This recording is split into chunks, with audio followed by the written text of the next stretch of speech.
Hey, salut tout le monde, bienvenue à un autre épisode du podcast Plan de match. Aujourd'hui, on rencontre Annie Gauthier. Annie qui est actuellement directrice générale et conservatrice en chef du Musée d'art de Joliette.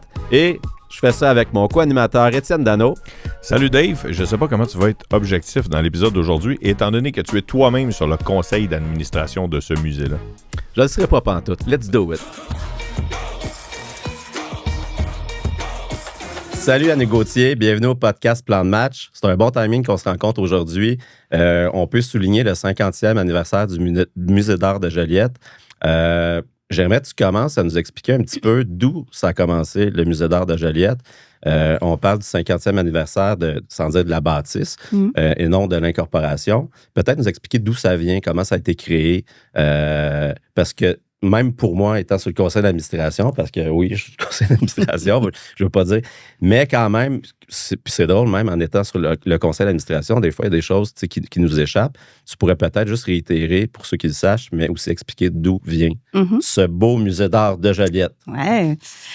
Merci pour l'invitation. Donc, 50 ans, oui, c'est quelque chose, en fait, comme institution, surtout dans une région comme la nôtre. Les musées, habituellement, sont fondés grâce à un fonds de collection. Ça se peut pas un musée sans collection. Puis, habituellement, pour aller trouver l'argent public pour construire un musée, il faut qu'il y ait une raison. Puis, la raison principale, c'est les trésors. S'il n'y a pas de collection, il n'y a pas de musée.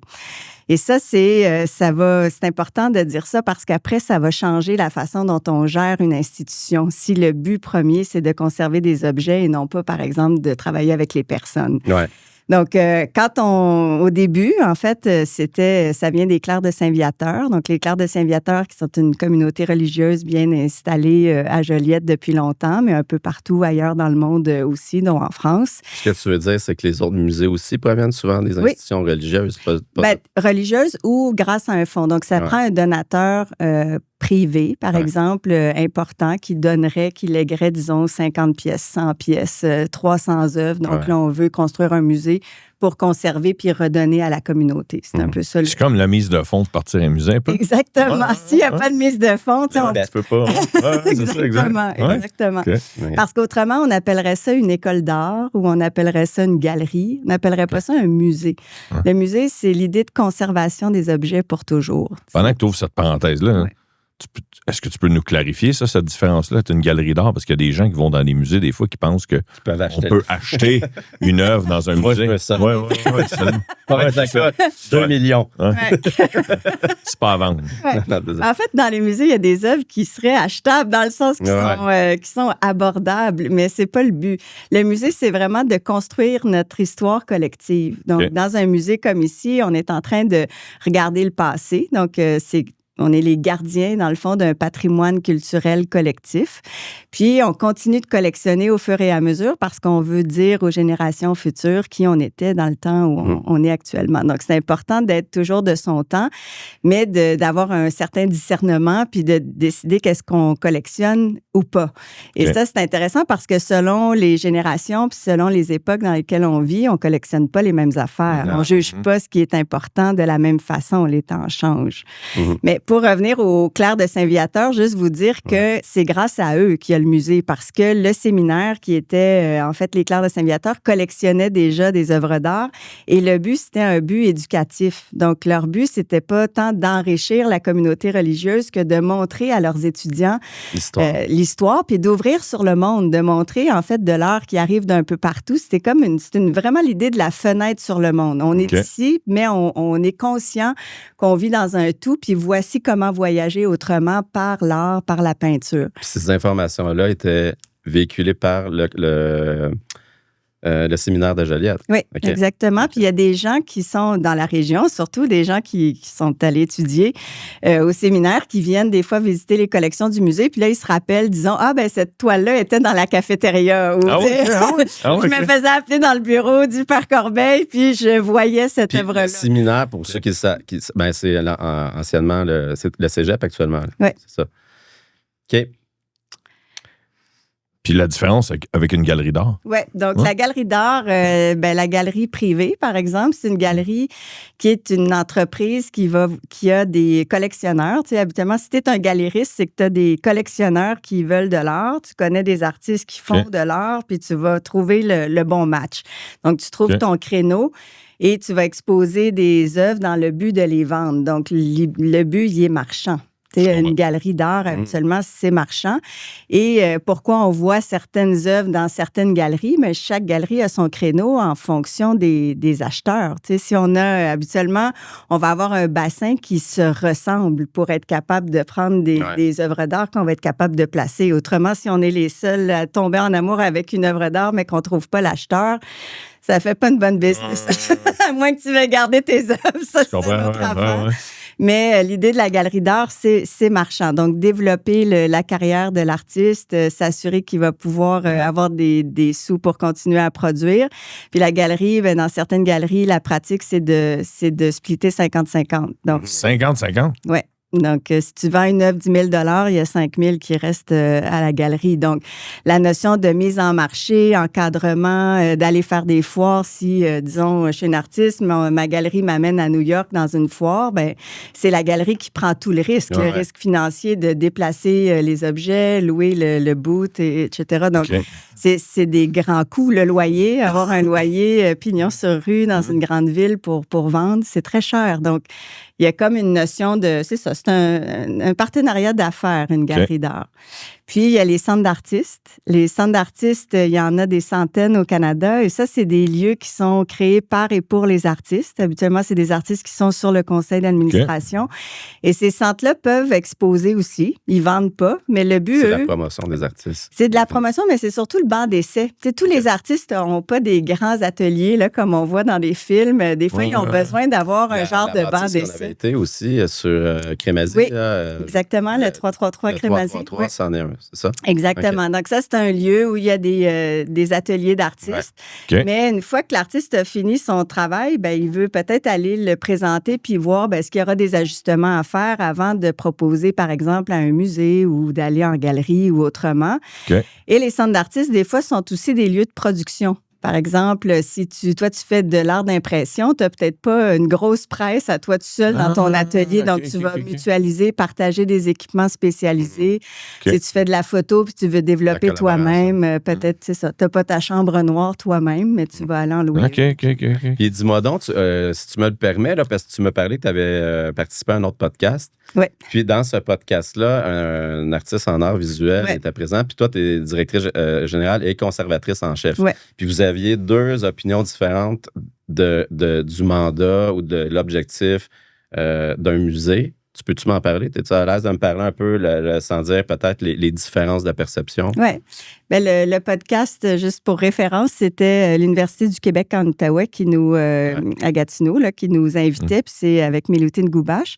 Donc, l'idée, c'est je le vois souvent, les artistes ont certaines attentes ou des intentions quand ils viennent exposer au musée. Pas quand ils viennent visiter, mais quand ils veulent être exposés au musée, collectionner. C'est une façon, d'une part, de diversifier aussi leurs revenus, parce qu'en vendant au musée, habituellement, les musées ont des sous pour acheter, donc c'est une façon pour eux de faire une vente. Mais aussi, c'est une façon pour eux de s'inscrire dans l'histoire puis d'être validés par leur pairs. Crédibilité, exactement. Et ils ont les attentes de développer leur carrière. Donc, plus ils exposent dans les institutions, plus ça veut dire qu'ils sont validés par leurs pairs, plus ça veut dire qu'ils ont été collectionnés. Donc, ça augmente leur profil, pas juste dans leur CV, mais en termes de notoriété. Puis éventuellement, on se dit, c'est comme ça qu'on se fait remarquer, puis que c'est éventuellement un tremplin pour aller vers l'international, par exemple. Donc, les attentes des artistes sont grandes. Toutefois, les musées, on n'est pas des agents d'artistes. Je comprends. Je veux dire, on va travailler avec les artistes, puis c'est très important, cette relation-là, puis on s'entend que s'il n'y a pas d'œuvre d'art, il n'y a pas de musée. Mais le but premier du musée, c'est d'être dans sa communauté.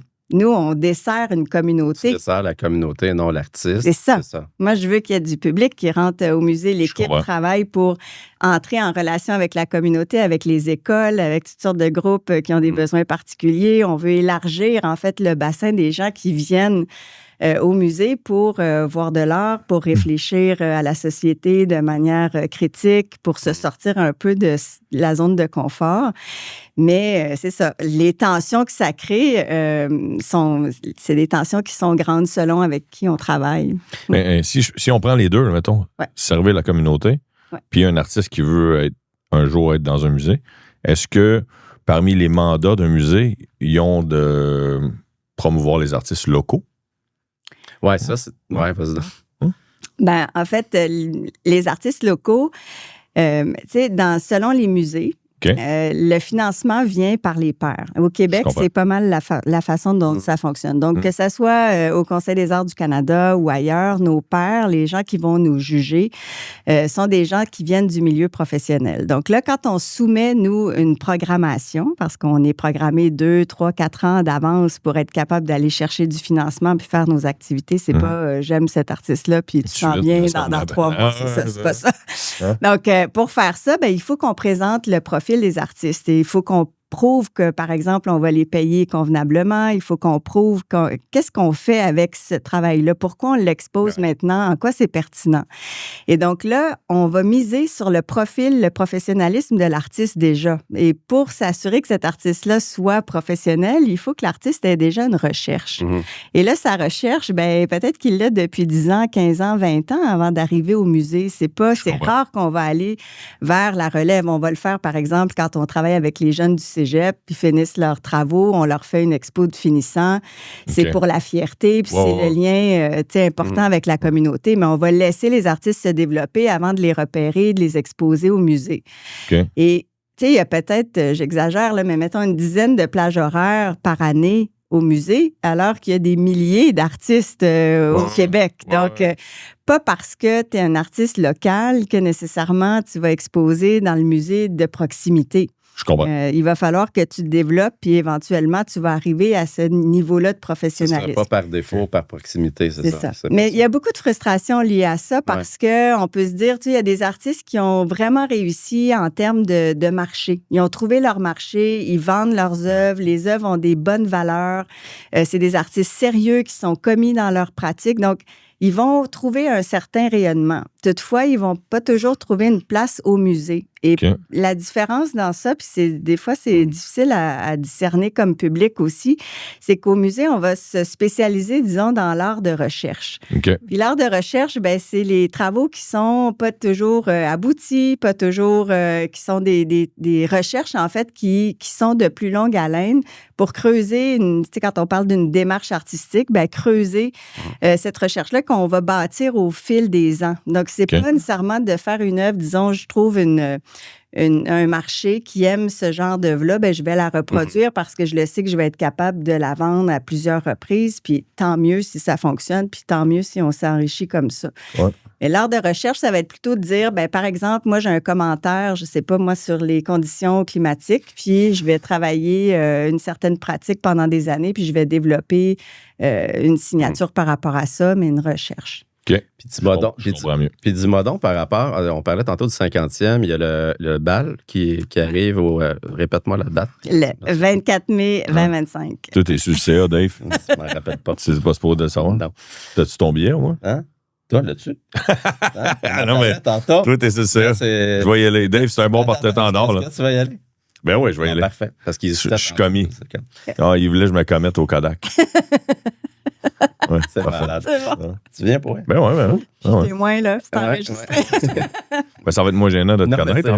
On en parlait tantôt, il hésitait, mais... Oui, mais tu sais, je peux me permettre de quoi? Tu sais, c'est sûr que, mettons, le préjugé extérieur d'un directeur ou d'une directrice de musée, c'est que ça va être quelqu'un d'extrêmement snob puis qu'on ne comprend pas son langage. Parce que quelqu'un qui s'occupe d'un musée connaît un langage, des mouvements artistiques. Puis que le foulard. Puis monsieur, madame, tout le monde, c'est ça, monsieur, madame, tout le monde, une certaine distanciation. Puisque c'est ce que j'apprécie, même avant que le podcast commence, c'est que tu es très accessible, mais c'est un préjugé qu'on a de l'extérieur. Est-ce que tu as déjà senti ce préjugé-là? Oui, mais ça, c'est parce qu'ils vendent. C'est vrai quand tu mets un foulard. Je vais faire attention à ça la prochaine fois. Mais j'ai le goût de te raconter quelque chose par rapport à ça. Moi, je viens d'un milieu, tu sais, mon père faisait de la course automobile. C'était un garagiste, je suis une fille de char.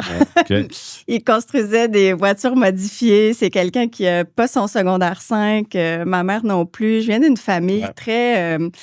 tu sais, des gens qui étaient des passionnés, en fait, qui faisaient pas de compromis.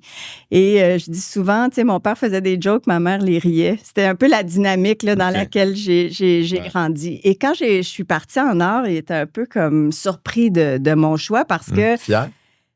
Inquiet. Inquiet? Inquiet.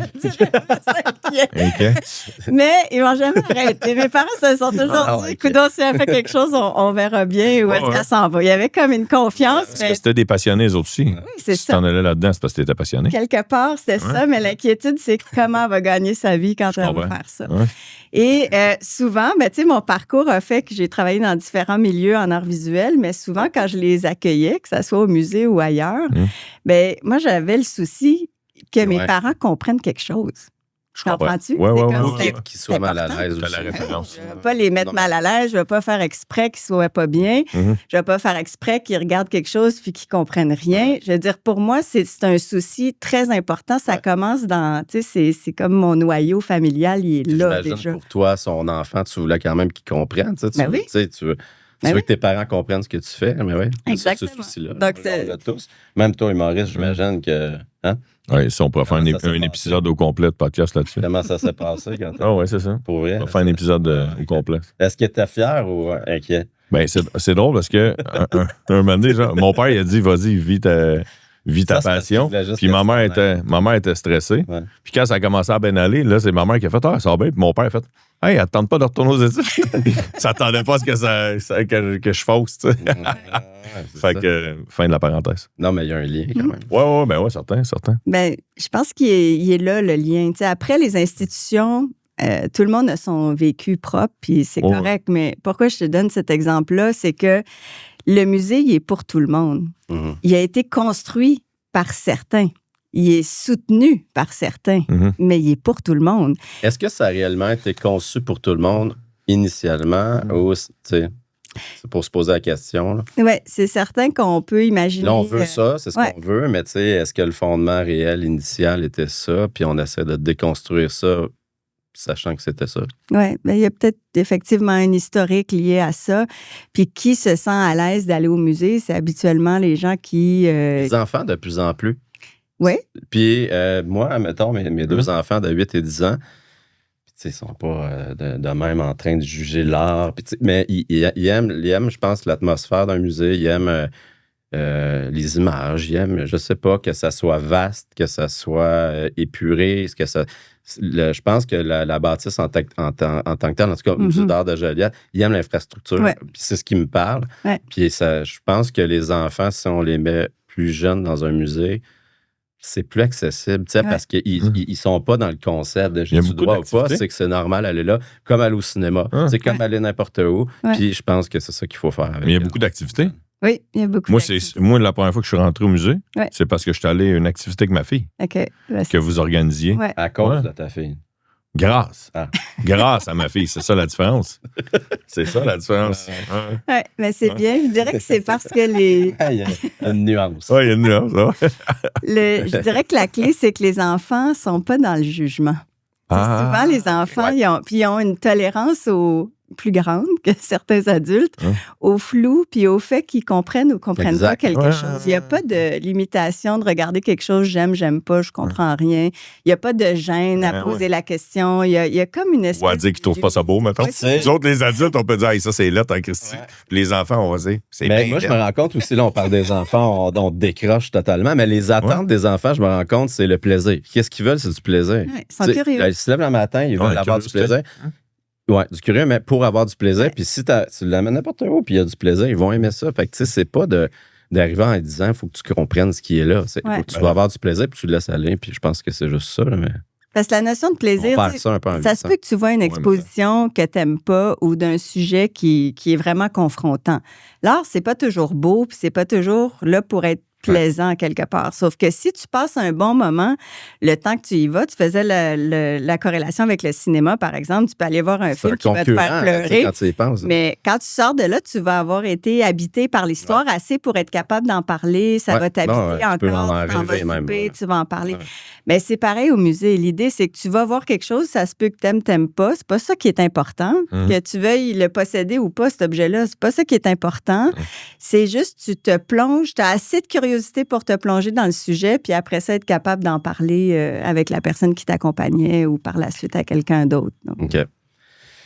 Puis là, on peut parler un peu, tantôt, j'ai fait le pont avec le bal. Oui. Hein, le bal, c'est quelle date déjà? Le 24 mai. Le 24 mai. Non, mais je parle du bal aussi parce que tu parlais de perception. Ça peut paraître cher. C'est cher, on va dire, les affaires pour le commun des mortels. Mais l'institution a besoin des fonds recueillis qui proviennent du bal pour son fonctionnement.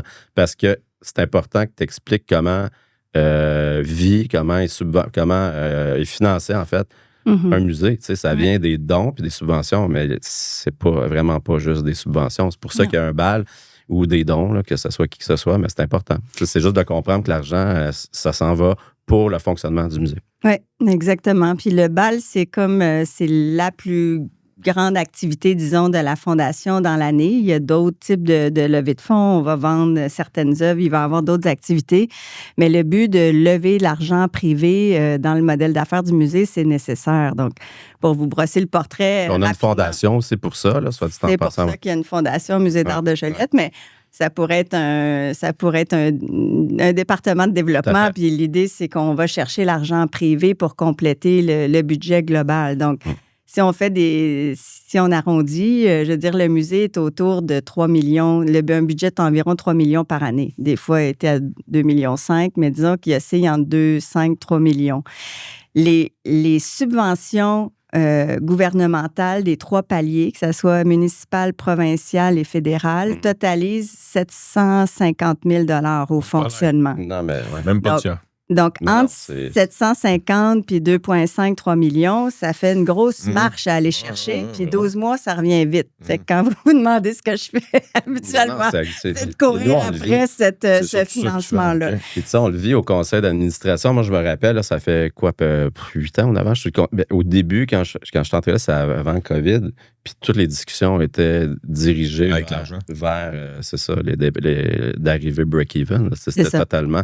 Puis où qu'on coupait, mais souvent, c'était dans la masse salariale, malheureusement. Ouais. Puis ça, c'est un sujet que j'ai abordé avec toi parce que, évidemment, je veux tout le temps une petite pointe de RH, là, mais étant sur le comité RH avec toi, je sais que c'est difficile quand même de tirer les ficelles de ça par rapport à l'attraction. L'attraction, ça veut dire que des gens veulent venir travailler, mais il faut que tu aies un salaire comparable, qui est comparable. Puis des retenir. Des retenir aussi, qui continuent à avoir des augmentations salariales. Ça ressemble à quoi, le day-to-day vraiment de ton poste par rapport à la direction générale? Parce que tu as aussi un chapeau de conservation en chef. Mais par rapport à la direction générale, les RH, de gérer cette patente-là, la masse salariale. Parce que le conseil d'administration, on est là, puis il faut que la ligne en bas, elle fonctionne, au bout de la ligne. Puis il faut que tu fasses rayonner le musée en même temps.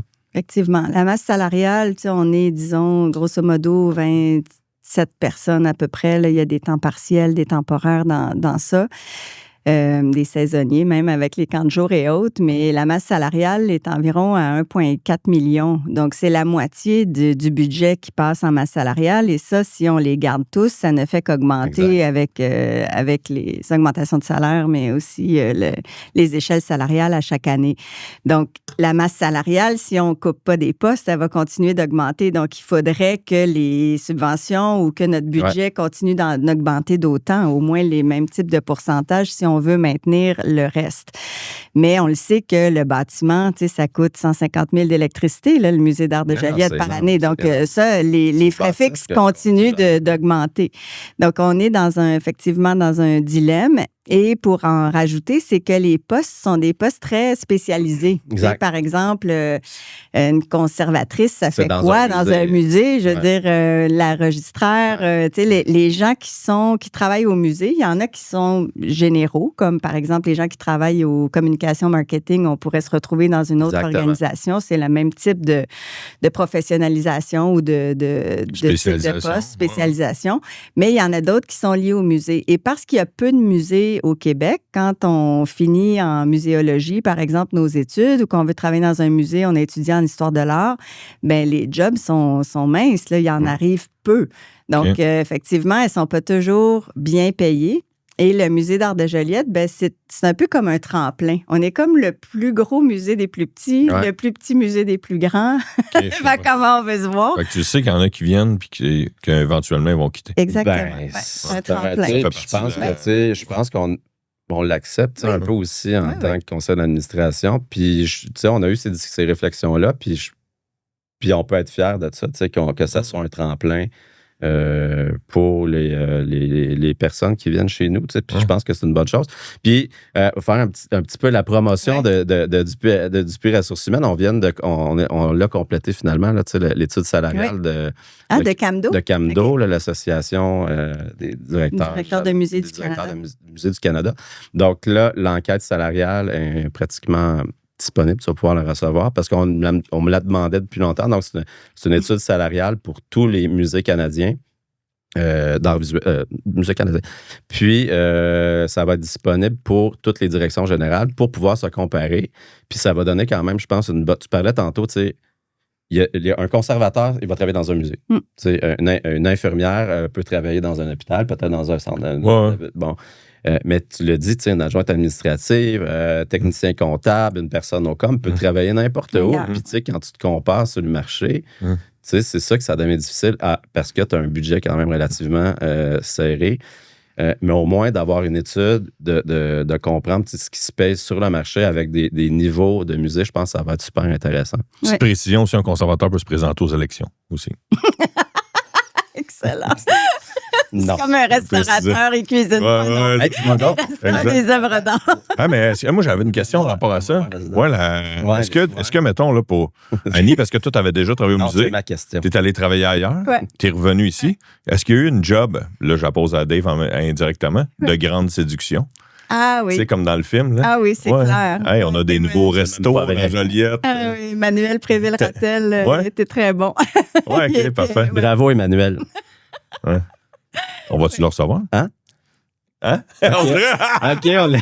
Oui, Au oui. podcast? Oui, OK, on parfait, va parler parfait. de la dynastie Rattel. Oh, ça, OK, j'ai parfait. déjà pensé. OK, parfait. On s'est embarqué dans quelque chose. Fait que toi, tu veux, Ouais, fait que la grande Emmanuel, séduction, il y a eu ça. Oui, il y a eu. Et on fait exprès pour laisser traîner des 20$ comme dans le film.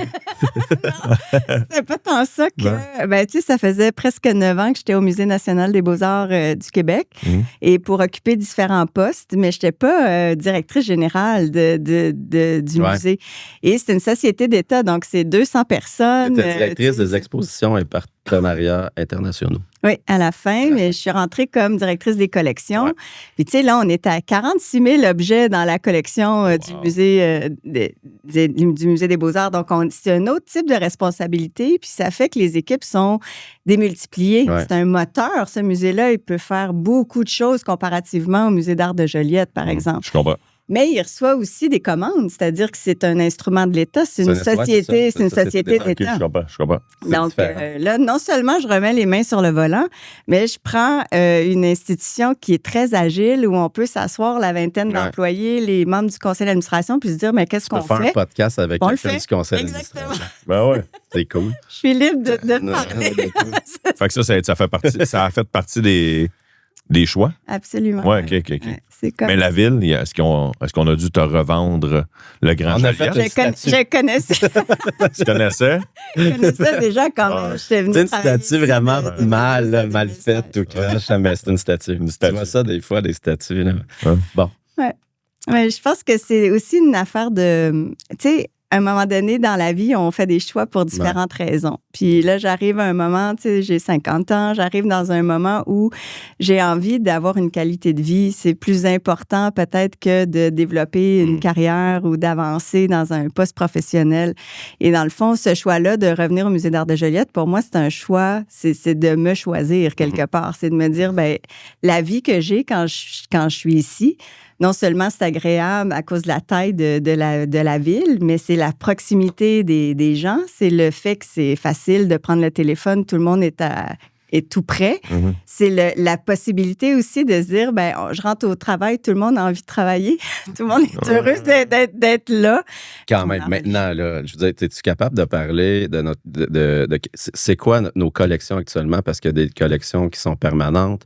Tu sais, en quoi qu'on se spécialise, mettons? Tu sais, c'est quoi le Musée d'art de Joliette? Oui, la collection, c'est surtout l'art aujourd'hui, québécois et en art contemporain, donc on va dire art actuel. Dans le jargon là, du milieu, l'art contemporain, ça serait, mettons, de 1950 à nos jours, alors que l'art actuel, ça serait, mettons, autour de 2000 à nos jours. Donc, c'est vraiment les artistes qui sont vivants. On n'est pas dans le marché secondaire, par exemple, une œuvre d'un artiste qui serait décédé, qui a commencé à prendre de la valeur, qui a été vendu, revendu, etc.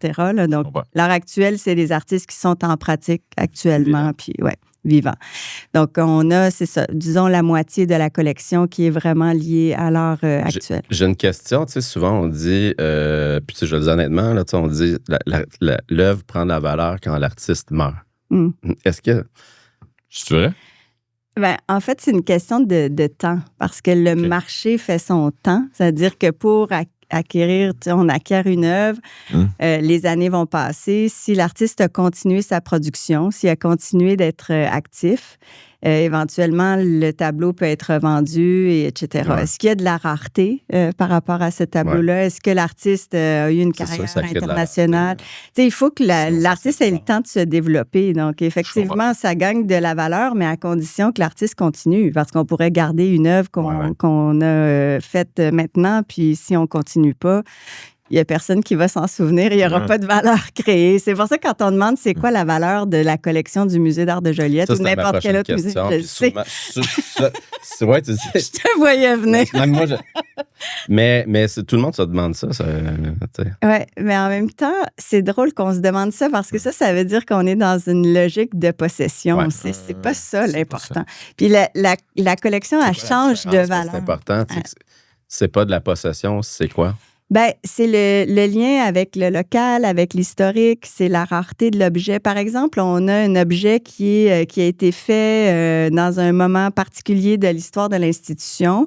Peut-être que c'est très important pour toute cette mythologie-là de l'institution, mais qu'en soi, si on mettait ça sur le marché, ça n'aurait pas nécessairement une grande valeur. Peut-être qu'on a une première œuvre d'un artiste qui est devenu vraiment important, mais on connaissait moins cette pratique-là, puis on l'a tout à coup, elle vaut rien sur le marché. Personne veut de cette période-là, mais on peut se démarquer. Si un musée, éventuellement, veut faire une rétrospective sur ce musée-là, peut-être que c'est une curiosité d'amener quelque chose. Puis là, à ce moment-là, c'est dans notre collection, donc ça nous interpelle en termes de partenariat, collaboration. Bon, attends une minute. Là, ça, c'est une réponse de politicienne. Moi, j'ai la question que tu veux qu'il faut poser. Si ça passe. C'est qu'est-ce que tu dis? C'est ça. Qu'est-ce que tu dis aux assurances? Qu'est-ce que tu dis aux assurances? C'est quoi, là, les assurances? C'est quoi les assurances, là? C'est ça qu'on veut savoir. C'est intéressant, les assurances. Tu ouvres une petite parenthèse parce que... C'est que nous autres... On est connectés. Je pensais juste à l'argent. Oui. Il y a juste ça de bon dans la vie. Au Musée national, c'était intéressant de savoir comme citoyen parce que c'est par décret que le musée assure les œuvres qu'il reçoit. Donc, ça veut dire que c'est toutes nos taxes collectives qui payent ou qui garantissent la sécurité des œuvres. Donc, quand on a un Giacometti qui arrive à plusieurs millions de dollars par pièce, les valeurs sont incroyables. On peut s'imaginer que s'il y avait un dommage, ce serait réparable et que s'il y avait un dommage, on ne perdrait pas l'exposition au complet. Donc, on ne va pas mettre le Québec dans le rouge. Mais l'idée, c'est que les valeurs sont tellement grandes qu'on ne pourrait pas payer un avenant sur nos assurances là, pour faire une exposition de 3 mois qui a des valeurs de 100 millions de dollars. Parle-moi d'un musée qui aurait été, que ce soit par un feu ou peu importe, que tu connais, puis comment ça s'est passé. Puis... Oui. Habituellement. C'est un drame, au bout de la ligne. Oui, c'est un drame parce que souvent, les œuvres sont uniques. Donc, c'est plutôt de les restaurer. On ne peut pas les remplacer. C'est pas comme une voiture ou comme un objet ou qui serait fait en série. Donc, les pertes sont perdues pour toujours. Donc, il faut amoindrir, en fait, les enjeux. Puis c'est de là tout le savoir-faire du musée. Il y a toujours un plan d'urgence dans un musée et tout est surélevé des planchers. Les caissons sont hermétiques. Il y a la façon de conserver dans les réserves, c'est prévu, en fait, pour une catastrophe éventuelle. Parce que vous êtes au bord de la rivière, puis des fois, la rivière, elle monte haut. Oui, ça monte haut. En effet, il y en a des enjeux d'eau. Ça va être on avait bien un pneu qu'on donnait. C'est quoi le pneu qu'on avait derrière? C'est Armand Vaillancourt. On en met plein. Armand, on va l'appeler. L'assurance, on va l'appeler l'assurance. On va dire Armand, il est là. Ouais. Mais notre assurance, pour répondre, on est assuré localement le bâtiment, les administrateurs, etc. Mais la collection comme telle, on a une assurance qui est négociée à la grandeur du Canada. Donc, on devient membre de l'Association des musées du Canada et c'est grâce à ce membership-là qu'on ouvre vers un assureur qui prend le risque des collections. Parce que c'est vraiment particulier d'assurer une collection. Le dommage, il est presque nul, ou en tout cas selon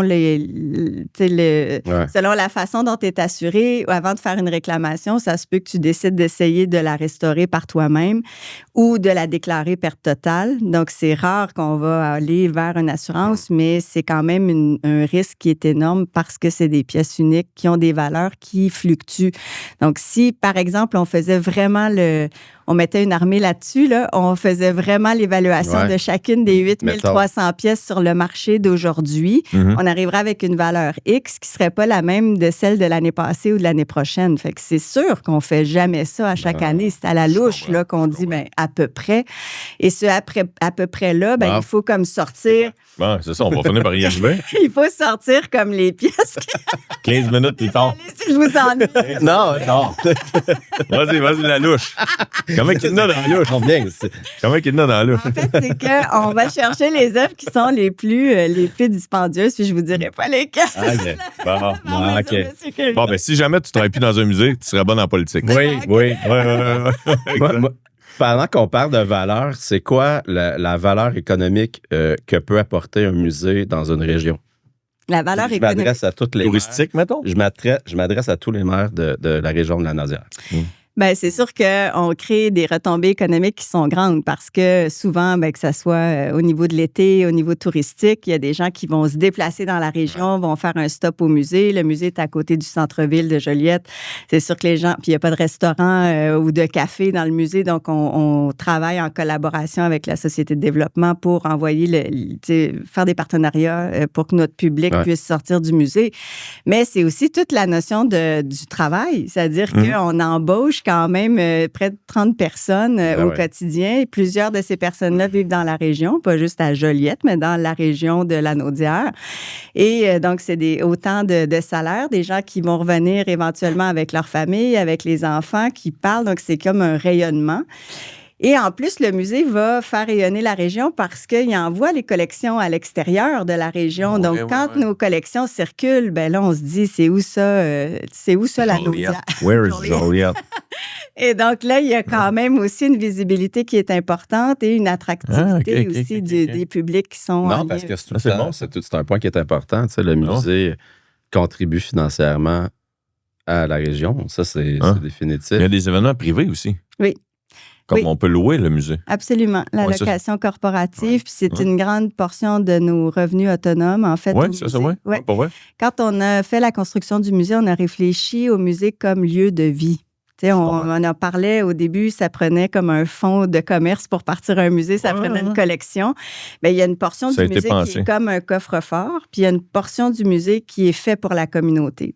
Et pourquoi les musées peut-être avaient l'air fermés ou snob dans le passé, c'était justement ça. Pour conserver une collection, il ne faut pas de lumière, il ne faut que ça soit haute sécurité, il faut que tout soit barré.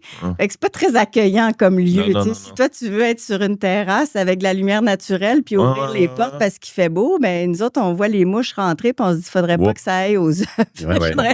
Puis la température qui doit être maintenue de manière équilibrée, le taux d'humidité qui doit être maintenu aussi. Donc, ça prend des espaces qui sont conçus pour ça. Mais juste de l'expliquer pourquoi que c'est comme ça aussi. Ben oui, juste ça, c'est bien. On a l'air constamment fermé, mais Fait que celui de Joliette, c'est le yin et le yang. Un peu, parce que vous avez pensé à accueillir les gens puis faire des réceptions. Blanc et noir, si tu regardes comme il faut. La portion gris foncé, c'est les œuvres. La portion blanche en vert, c'est la portion pour les humains. C'est les humains. Oui, les humains. Le monde normal. Le peuple.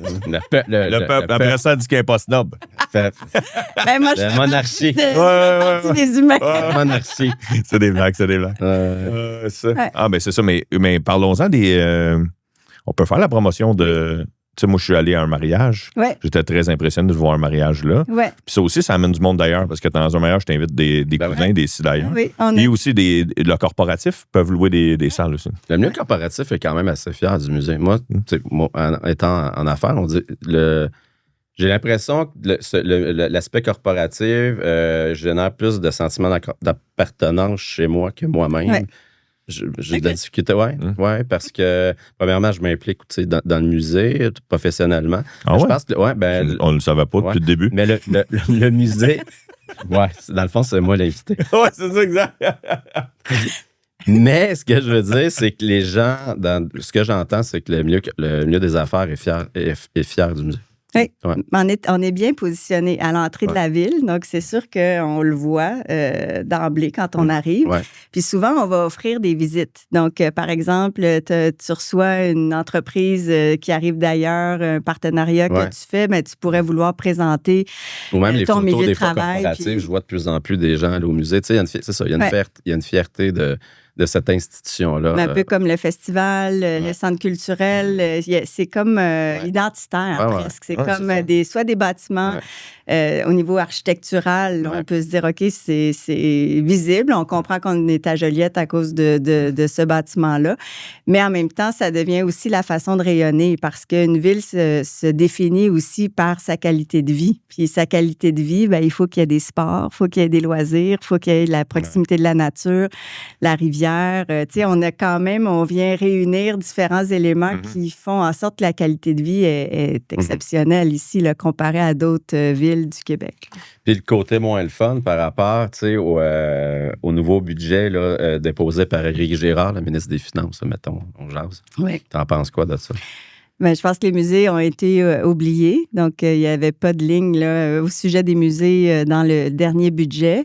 Toutefois, moi, je suis une éternelle optimiste. Et je sais qu'il va y avoir des révisions, habituellement une révision à l'automne.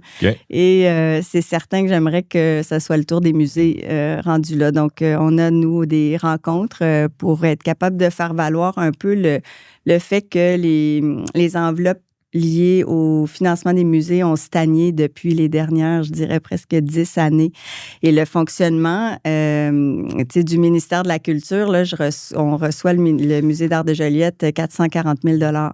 Et ce 440 000 $-là, il est presque équivalent là, quand je retourne dans l'histoire puis que je regarde que le musée a fait des efforts pour aller chercher plus d'argent privé, continuer à grandir, mais cette somme-là du soutien est toujours la même. Donc, il y a autant d'exigences face à nous, mais il n'y a pas plus de soutien.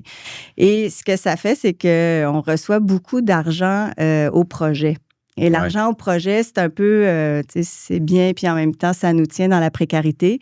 C'est qu'il faut créer constamment des projets qui seraient à l'extérieur de notre fonctionnement régulier pour aller chercher des sommes supplémentaires, faire la reddition de comptes liée à ça, puis travailler toujours sur un court terme. Un projet, c'est 6 mois, 1 an.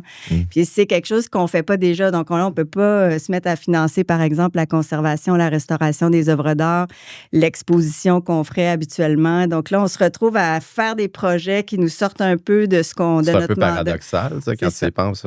Puis, tu sais, je vous l'ai dit tantôt, 750 000 de fonctionnement, 2,5 millions de budget total, ça veut dire que je finance les 1,4 million de masse salariale avec des projets. Moi, je suis un gars de solution, là, mettons. Ça serait quoi ta solution? Là, c'est par projet. Sinon, ça serait comment?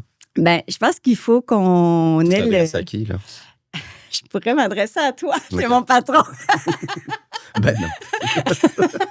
Vas-y. Mais en fait, je pense que la discussion est plus large, puis on devrait l'avoir au niveau des musées plus largement. Je pense que le modèle d'affaires des musées serait à revoir. Et ça, c'est quelque chose qui est comme... C'est pour ça que je disais des musées, là, tu sais, dans le sens... Ouais, on est dans une roue, c'est-à-dire qu'on a tendance à croire qu'il faut plus. Ça prend plus d'expositions, plus de titres, plus de roulements, parce que sinon, les gens vont se lasser ou viendront plus. Ouais. On a cette impression, qui, à mon sens, est fausse, que s'il n'y a pas assez de roulements, les gens, par exemple, de Montréal, de Québec, de Trois-Rivières, viendront pas à Joliette parce que là, on n'a pas de nouveauté. Comme si seulement la nouveauté les intéressait. Mais c'est quand même bien la nouveauté aussi. Tu sais, c'est ça. Il faut qu'on se renouvelle. Maintenant, se renouveler à raison de 3 expositions aux 3 mois dans l'année, ça crée une lourdeur parce que là, on est comme constamment en train de courir après. On finit une exposition, on doit la démonter, l'envoyer. Mais cette roue-là, c'est comme un rythme dans lequel on roule depuis longtemps. Bien, ça fait en sorte qu'il n'y a plus beaucoup d'espace pour faire autrement. Mais le nombre de projets apporte plus de subventions. Non? Tu sais, le 440 000, si c'est le même depuis 10 ans, pourquoi je fais plus d'activités avec moins? Je veux dire, toute l'inflation. Moi, personnellement, de créer des événements puis d'intéresser les gens qui se sentent bien dans le musée pour venir faire des activités, que l'exposition ait changé à 3 mois, 4 mois, 6 mois, si ça se trouve, c'est pas ça qui va changer quelque chose. Donc, il y a des musées qu'on voit commencer à faire des expositions aux 12 mois. Donc, ils vont ouvrir une salle puis ils la laissent là 12 mois. C'est pas nécessairement des collections permanentes. Ça peut être temporaire, mais là, le temporaire devient semi-temporaire, on va dire. Et ça, ce que ça fait, c'est que tout à coup, j'ai pu jumeler des budgets de 3 programmations sur une. Peut-être que je suis allée chercher un artiste qui coûte plus cher. Peut-être que j'ai fait de la restauration d'œuvres d'art. Peut-être que j'ai sorti des corpus que j'aurais pas sortis autrement. Donc, ça fait travailler différemment. Il y a d'autres avantages à ça. Puis après, c'est de trouver comment on fait venir notre public à différents moments dans l'année avec un même... Mais tu restes quand même positive, là, tu sais. Bon, optimiste, c'est ça qu'elle dit tantôt. Mettons, je fais la question de l'homme d'affaires qui prend un raccourci. Si ça va mal, là, au nombre d'œuvres que vous avez, pourquoi vous en vendez pas? En fait... de la location. On fait de la location d'œuvres, mais... OK, je savais pas. Tu sais, le musée s'est engagé à conserver les œuvres pour toujours. OK? Maintenant, on peut ajouter des nuances à ça. C'est-à-dire que comme collectionneur, nous, comme musée, on a la catégorie A. On est reconnu à la Commission canadienne des biens culturels. On est reconnu pour pouvoir faire valoir qu'une œuvre d'art est un bien culturel qui doit être conservé pour tous les Canadiens parce que c'est fédéral et faire en sorte que le donateur d'une œuvre d'importance va avoir ce qu'on appelle le super reçu, qui est un reçu qui n'a pas de limite en termes de quand on vient déduire sur nos impôts. Donc, par exemple, on donne une œuvre d'1 million, on va faire un reçu d'1 million. Et ce million-là, si on vend un immeuble ou qu'on a des dépenses dans une année, ça ferait peut-être notre affaire que la donation cette année-là passe parce qu'on a 1 million de reçus. Je comprends mieux. OK? Et donc, les musées, c'est pas tous les musées qui sont habilités à le faire et nous, on l'est. Donc, les gens qui sont très fortunés et qui ont des trésors chez eux prêts à donner ou qui conservent, vont se demander dans quel musée ils vont aller donner leur œuvre. Ils vont certainement choisir une institution où l'œuvre ne va pas dormir en réserve pour toujours par la suite. Tu sais, si j'ai, je sais pas, un Riopelle à donner, est-ce que je vais aller le donner dans le musée où il y en a déjà 400 ou je vais aller le donner dans le musée où il y en a 25? Et puis, si je le donne dans ce musée-là, qui est habilité de toute façon à me donner le même reçu puis le même service qu'une autre institution, par la loi, puis je risque d'avoir plus de visibilité dans un endroit où, finalement, mon don va avoir plus d'impact. C'est très intéressant. Donc, ça, c'est... Je ne sais pas si je réponds à ta question. Il y a un peu d'ego du donateur, quelque part, dans sa façon de choisir. Oui. Puis, mais là, moi, le point location, Oui. Ça m'a intrigué, ça, ouais. Donc, corporative. seulement, on ne va pas chez les gens personnellement. Non, je m'en doutais bien, mais c'est dans quel contexte? Dans quel contexte? Avec ton pick-up. Oui, en fait, on loue. Il y a des collections qu'on va acquérir de manière spécifique parce que quand on collectionne, si on dit que c'est pour toujours, il faut que les conditions soient muséales quand on les expose. Et on s'entend que dans une entreprise, on n'est pas dans les conditions muséales, on est dans les conditions régulières. Et donc, on a un pan de la collection qui est spécifique pour la location. Et là, on va choisir des œuvres d'art qu'après, on va offrir à la communauté. Donc, quand on parle de communauté, c'est aussi la communauté d'affaires. Donc, la communauté d'affaires autour du musée peut décider de louer, je sais pas, une 25 œuvres pour venir agrémenter leur bureau. Puis, nous, on on aide à faire la sélection, on vient faire l'installation aussi. On a les petits cartels qui expliquent de quoi il s'agit. Souvent, on peut faire même une activité avec les employés de sélection de ces œuvres-là. Puis, vivre avec une œuvre, ça change quelque chose. C'était carré. Identifié aussi avec c'est bien. Oui, il y a comme on essaie de développer davantage. Pour ça, il faut acquérir plus d'œuvres dans cette collection-là. Mais comme le musée, on n'a plus de place en réserve, quand on acquiert, on essaie d'avoir trouvé déjà le lieu. OK. Pour pas que ça vienne dormir pendant 2 ans dans les réserves du musée avant de le placer. Est-ce que ça se pourrait pour un film? Est-ce que vous pourriez faire de la location pour un film ou une émission de télévision? Oui. Est-ce que ça s'est déjà fait? Non, parce que c'est du court terme, fait que c'est lourd dans le sens où il faut faire le contrat, il faut déplacer, il faut encaisser les œuvres. C'est beaucoup, ça serait beaucoup de coûts. Sur un plateau de tournage, peut-être qu'ils ont les budgets pour ça, mais autrement, ça fait beaucoup d'argent pour le... Mais ça se pourrait. Oui, ça pas impossible. Quelque chose qui est surprenant aussi dans le sous-sol du musée. Parle-moi de ça, vas-y donc. Ben, les réserves, en fait, les réserves sont dans le sous-sol du musée. C'est énorme. Entre autres. Dans des conditions muséales? Oui, dans les conditions muséales. On en cadre. Il y a des barres sismiques qui ont été ajoutées. Là, c'est parce que personne avec ça. C'est vrai? Oui, oui, absolument. Puis c'est en réserve, donc c'est encore là, haute sécurité, verrouillé.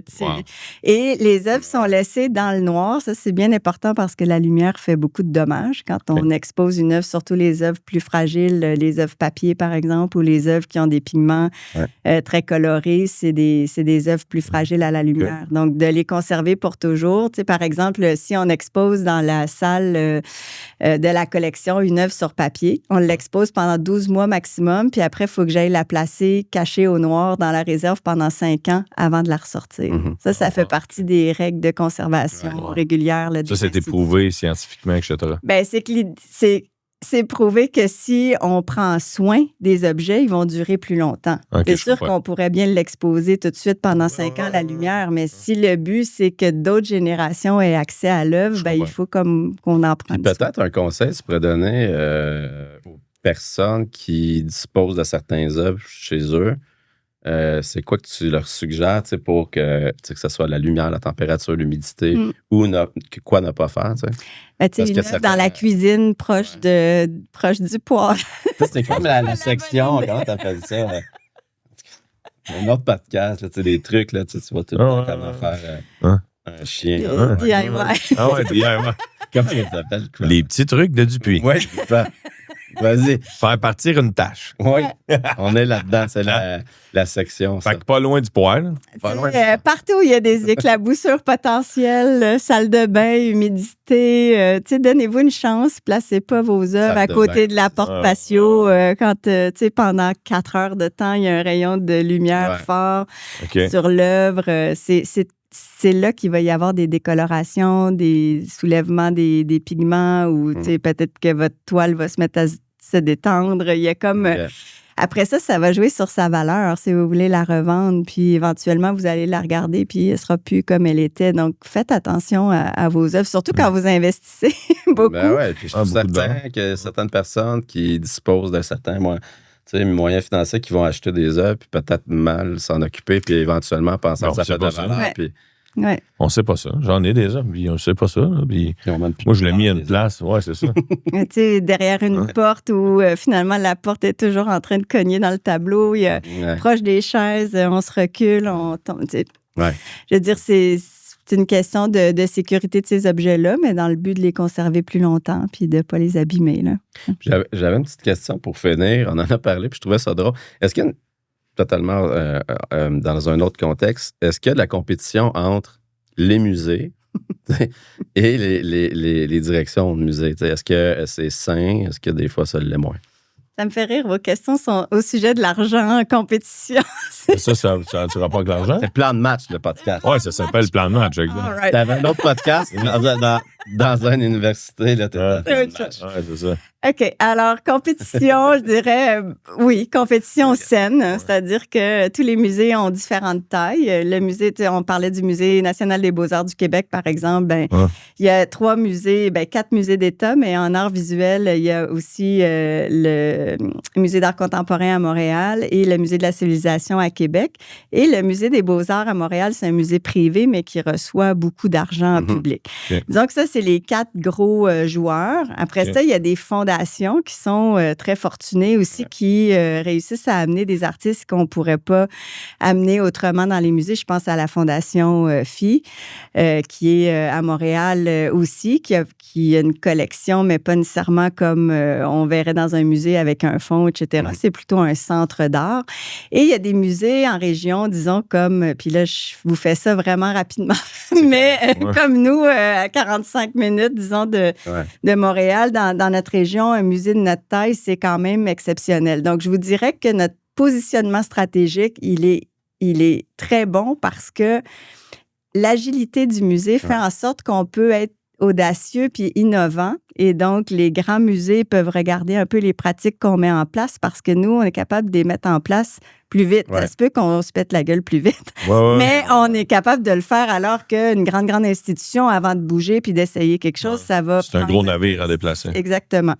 Puis, on a une assez grande notoriété, un respect des pairs de nos collègues pour avoir aussi une certaine crédibilité auprès des artistes qu'on représente, mais aussi des partenaires avec qui on travaille. Donc, il y a d'autres musées, d'autres régions qui pourraient regarder nos pratiques aussi en se disant, nous, on aimerait ça travailler comme ça. Donc, la compétition, je dirais que moi, je suis plus dans un esprit d'entraide puis de partenariat, mais de comprendre comment on se positionne puis comment on peut donner la main autant aux plus grands qu'aux musées de notre taille ou les plus petites institutions. Puis, pour faire un lien avec les RH, les autres musées t'observent aussi pour te voler du staff. Oui, aussi. On parle c'est ça. Un tremplin, c'est normal. Mais tu t'en attends. C'est pas juste de voler du staff. Moi, il y a une fierté quand je vois qu'il y a un employé du Musée d'art de Joliette qui va travailler dans une autre institution parce que je me dis, quelque part, il y a eu ce développement-là, ça a été reconnu. Il y a un sérieux lié à la démarche puis à nos pratiques. Donc, la personne accède à un poste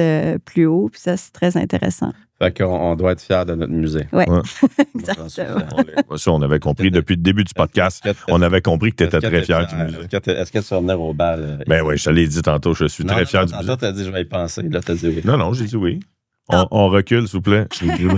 Et le thème, c'est faune. Donc, je m'attends à ce qu'il y ait un petit détail, là, une plume. J'ai un veston, mon gars, il est écœurant. J'ai un veston, il est écœurant. C'est la jungle. Si c'est la jungle. Le veston, c'est toute la jungle. C'est parfait. Toi, tu vas t'habiller comment? On veut ça. Comment je ne sais pas encore, en fait. Toi, tu vas te mettre tes leggings en léopard? En zèbre.